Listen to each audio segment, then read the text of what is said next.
Hello, this is Elizabeth Clare Brewington with Discover Bright Side, and I have Dr. Anne with us, and we've been trying to do this for a while. We've tried to been schedule her, and we've had one thing or the other, but here we are celebrating America's 250 years, and what better way than to talk about someone whose journey has been nothing but service, and she's written such powerful books helping such underserved communities. And I would love for her to introduce herself. So tell us a little bit about yourself, Dr. Anne. You've been on this incredible journey with so many books, and what a story. So I'm not going to take away the thunder. So over to you. Well, Elizabeth, thank you so much. And also to Reverend Elton for having me on the podcast.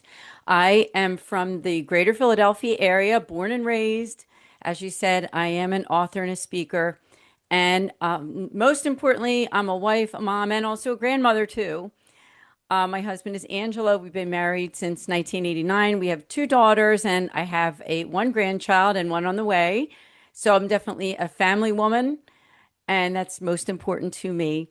In addition to that, I am a nonprofit executive director for a nonprofit located in Philadelphia. It's called the St. Raymond Nonnatus Foundation for Freedom, Family, and Faith, where we make free pastoral outreach to individuals and families in crisis. And we've been doing this since 2015. I have been the executive director slash director since 2017. So what we do is we offer help. We offer free counseling for people who are in need of, they would like to talk to someone. Now, we're a Catholic religious order, so we offer priests that are willing to speak with people either in person or on say, a meeting like this, like a Zoom call or a phone call. It could be someone who has a relationship problem, someone who's separated or divorced, maybe someone who has had a job loss, the loss of a loved one, caretaker. There's all kinds of things that people are going through these days. And so that's what this nonprofit does is we offer that free pastoral care for people who just, they need to talk to someone. They need counseling and maybe they can't afford it. And so that's what we do is we offer that service to people. We also do podcasting just like this, similar to this. We have a YouTube channel. It's called the Philly Nonnatus YouTube channel. Philly, because that's where we're headquartered. That's where I'm from. And as you said, I'm also an author too. And so I've been on a journey for quite a few years now. I got my doctorate in theology in 2024. And the topic of my dissertation was the virtue of affability. That's our openness, our friendliness, the virtue of affability and its relevance in modern evangelization today. And as you said, I do have a heart for the marginalized people who have gone through trials, tragedies, challenges, all kinds of things. The books that I've written are Living Affability, which is a sort of a condensed version of the dissertation that I wrote. Another one is called Journeys in Faith, and that one is about the podcast that I've done, another podcast, because I have my own YouTube channel as well. It's the Anne DeSantis YouTube channel, where I've interviewed hundreds of people, actually, people of faith and people who are doing great things to make the world a better place. And I've also written a book called Love and Care for the Marginalized. And there's a lot of other books too. If you go to my website, the website is annedesantis.com. And you can see all the other books that I've written, even in collaboration with some other people and some other groups and organizations. So I'm just so grateful to be here. Thank you so much again, Elizabeth, for hosting me on the podcast. This is amazing because we are trying to visit 50 states across America to celebrate 250 years. We did that last year, so this is a great Philadelphia story as well. Now you talk a lot about affability. What does affability mean? Yes, another word for affability is friendliness or openness. It's a way that we interact and react to people. And there's a lot of biblical references in this book. Many of the Catholic saints, too, have talked about how important it is to be able to be open to others, especially those who are in need. And that's the main reason why I wrote this book and why I did the studies that I did on affability, because we're in a world right now where there is a lot of disagreement. There's not very much sort of politeness anymore in the way that we interact and react with other people. And I want to bring that back. I want to bring it back and to try to educate people on how important it is. And it's part of our faith, as Christians, even if as people of goodwill, even if you're not a person of faith, if you're a person of goodwill, then you care about affability, you care about peace in the world, and you care about how we can really and truly try to make this world a better place. And it's done one person at a time. It's the way that we offer active listening, the way that we offer ourselves, the way that we try to listen to other people's stories without judgment. It doesn't mean that we have to agree with everything that we hear when we converse with people, but it is a way that we can show that we care and that we can be open to being able to help other people, right? If we don't know what's going on in their lives, we can't really help them, right? So that's all part of what affability is all about. And it goes so well with your nonprofit as well, because you open doors to people that need help. And I totally agree. I mean, we are living in really crazy times, and I don't even think it's about politics. It's economic distress, it's relationship distress, it's stress all around you.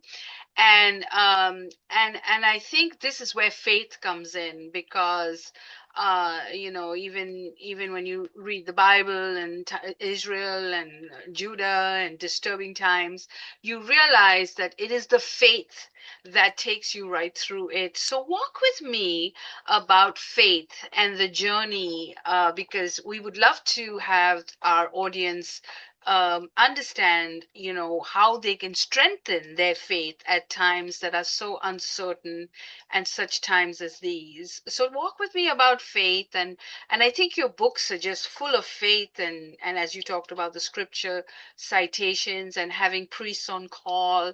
So tell me about that journey with faith.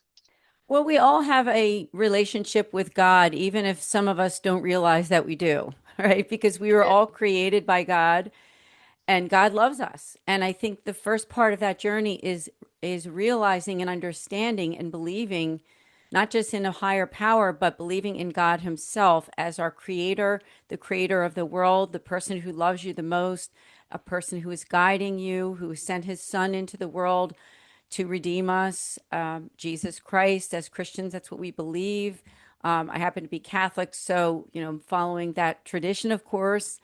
But I mean, the first step in faith is understanding and accepting that and praying about it. And if you don't believe in God, I think the first step is to pick up a Bible and start to read and talk to someone that you know. Everybody knows somebody who's a person of faith. We all do, whether it's your grandmother, your parent, your neighbor, somebody that you work with, somebody who keeps saying to you, I'm praying for you, right?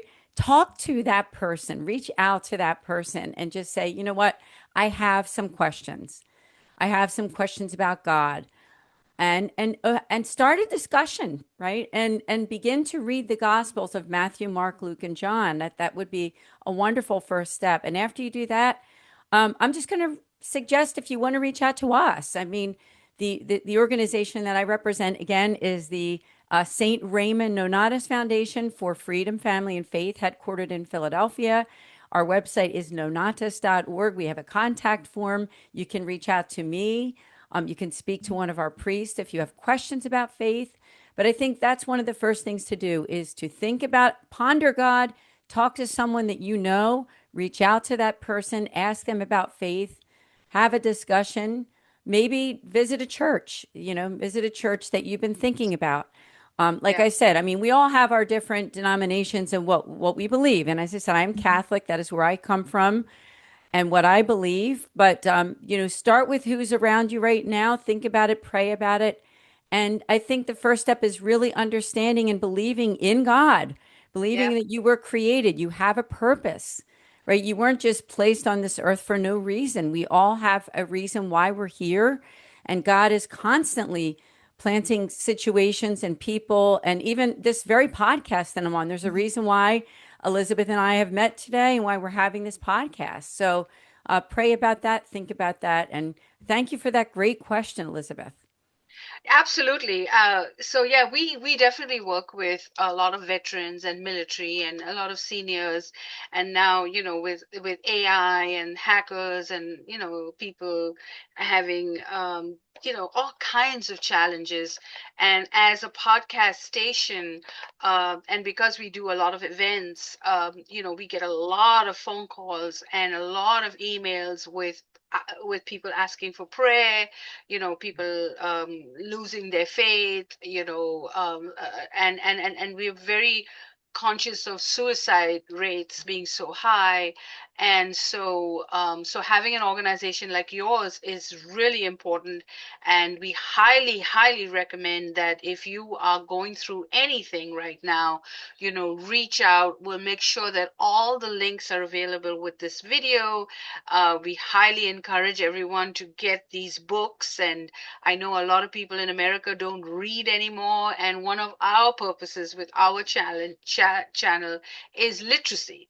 So we want you to read. So go buy the book. And if you haven't had a book in a while, maybe this is your first time, start reading now. You can always read at any age. You can always begin whenever you need to. And find an organization or a church and find a partner to read with you. So we highly encourage that. And while you're at it, write a review, because that's what we do on Brightside. So thank you for this interview. I'll make sure that your links are available. If you'd like to give us some last minute advice, summer is coming up. We'd love to hear that from you. Well, Elizabeth, again, I would like to thank you and Reverend Elton for having me on the podcast and giving me this opportunity. You mentioned the 250th anniversary of the United States. I think this is a huge thing for our country, and we are one nation under God. And, I'm praying for all of you. And I appreciate, Elizabeth, the opportunity that you said for people to connect with me. There's two websites that you would connect. And that would be first, my own personal one is annedesantis.com. And the other one is the foundation I represent, which is Nonnatus.org. It's spelled Nonnatus.org.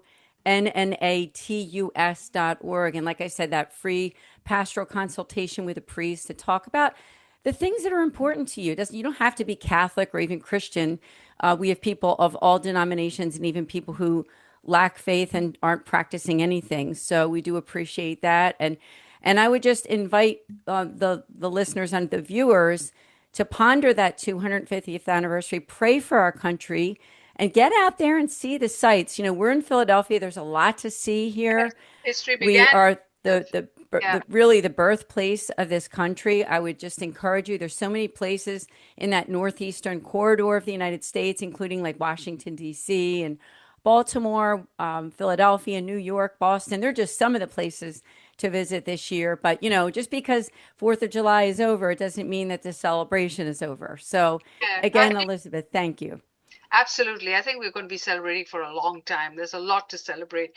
And yeah, Philadelphia is where everything began. So go have a trip and enjoy yourself. And thank you for watching Discover Brightside. Happy birthday, America. And we'll see you soon.